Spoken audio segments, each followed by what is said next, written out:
आज 22 मार्च है, दिन रविवार है। ये जानते हैं बिहार की 30 फटाफट बड़ी खबरों को, और इस न्यूज को आप किस जगह से देख रहे हैं हमें कमेंट बॉक्स में जरूर बताएं। बिहार के 13 जिलों में आंधी, बारिश और आकाशीय बिजली गिरने की घटनाओं में 6 लोगों की मौत हो गई, जबकि 10 लोग झुलस गए। पटना, मुजफ्फरपुर और नालंदा में पेड़ों में आग लगने की भी खबर सामने आई है। इस आपदा से मक्के और गेहूं की फसलों को भारी नुकसान पहुंचा है।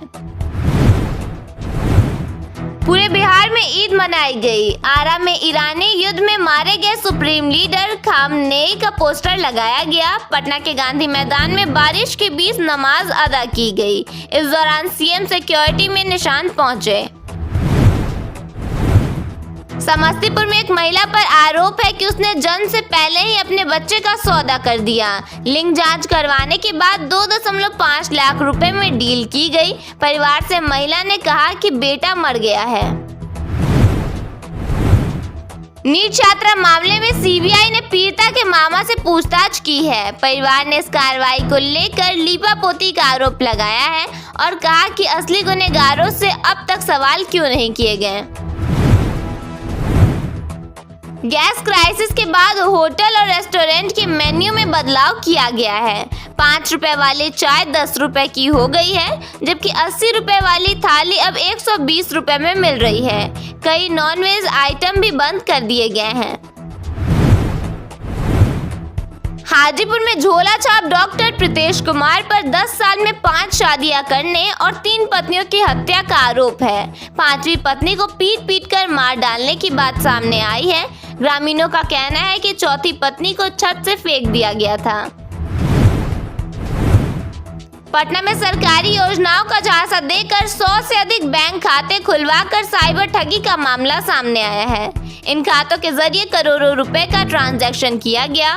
पुलिस ने इस मामले में 3 लोगों को गिरफ्तार किया है।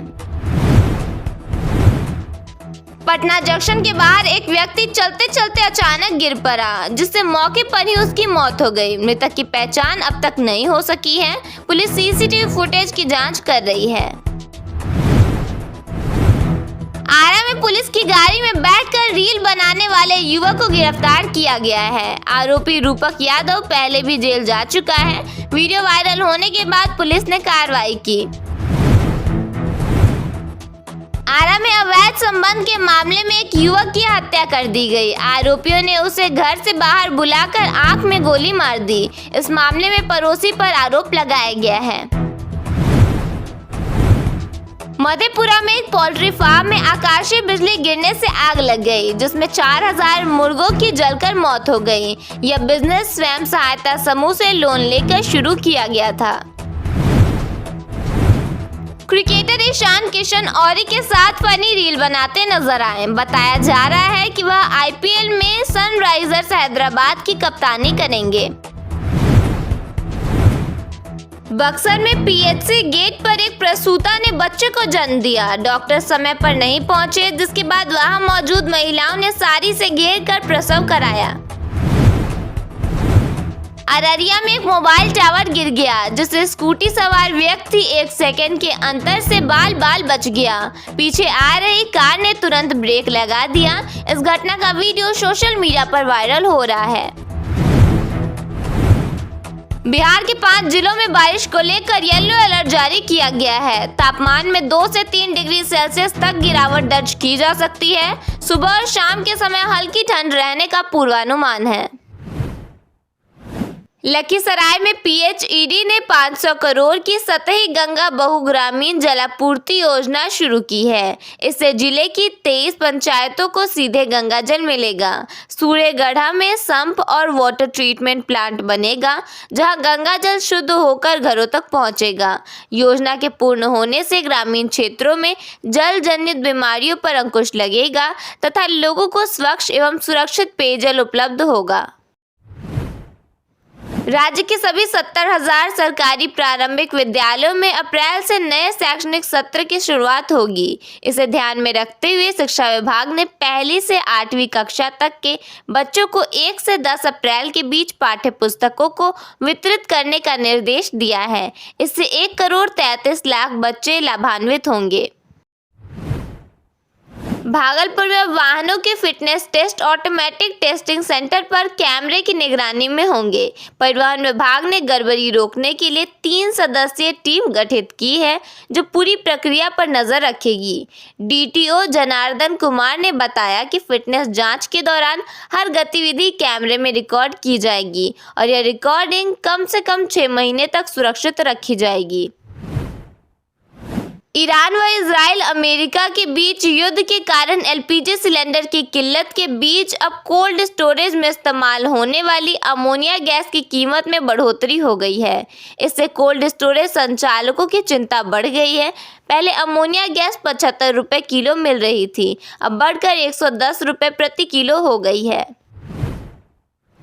पूर्णिया में शुक्रवार रात आई आंधी पानी ने किसानों की फसलों को भारी नुकसान पहुंचाया है।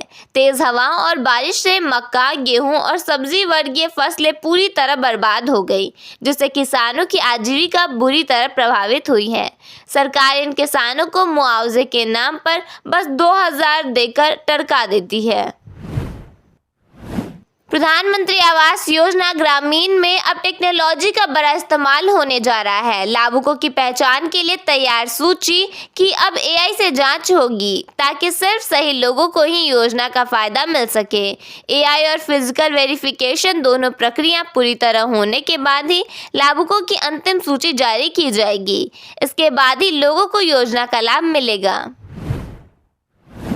मुख्यमंत्री महिला रोजगार योजना की दूसरी किस्त देने की तैयारी शुरू हो गई है। अप्रैल महीने के अंत तक दूसरी किस्त के तहत 20-20 हजार रुपये महिलाओं को रोजगार के लिए दिए जाएंगे। 5,000 रुपये खुद का लगाकर महिलाओं को रोजगार करना होगा। इसके लिए रोजगार मैपिंग का काम शुरू कर दिया गया है। पहली किस्त में 10,000 रुपये लेकर महिलाओं ने क्या रोजगार शुरू किया, इसकी मैपिंग कराई जा रही है।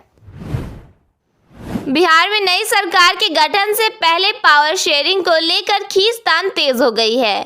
जेडीयू ने बीजेपी के सीएम होने की स्थिति में 2 डिप्टी सीएम और विधानसभा स्पीकर पद की मांग की है। अब चर्चा सिर्फ मुख्यमंत्री के चेहरे तक सीमित नहीं रही, बल्कि पूरा फोकस इस बात पर है कि सरकार बनने के बाद किस पार्टी को कितना हिस्सा मिलेगा, यानी असली लड़ाई पावर शेयरिंग को लेकर है। देश भर में ईद का त्योहार हर्ष और उल्लास के साथ मनाया गया, लेकिन बिहार की सियासत में इस बार ईद ने एक नई चर्चा को जन्म दे दिया है। पटना के गांधी मैदान में आयोजित पारंपरिक ईद की नमाज के मौके पर करीब 20 साल में पहली बार मुख्यमंत्री नीतीश कुमार नहीं पहुंचे। उनकी जगह बेटे निशांत कुमार ने कमान संभाली, जिससे राजनीतिक चर्चाएं तेज हो गई हैं।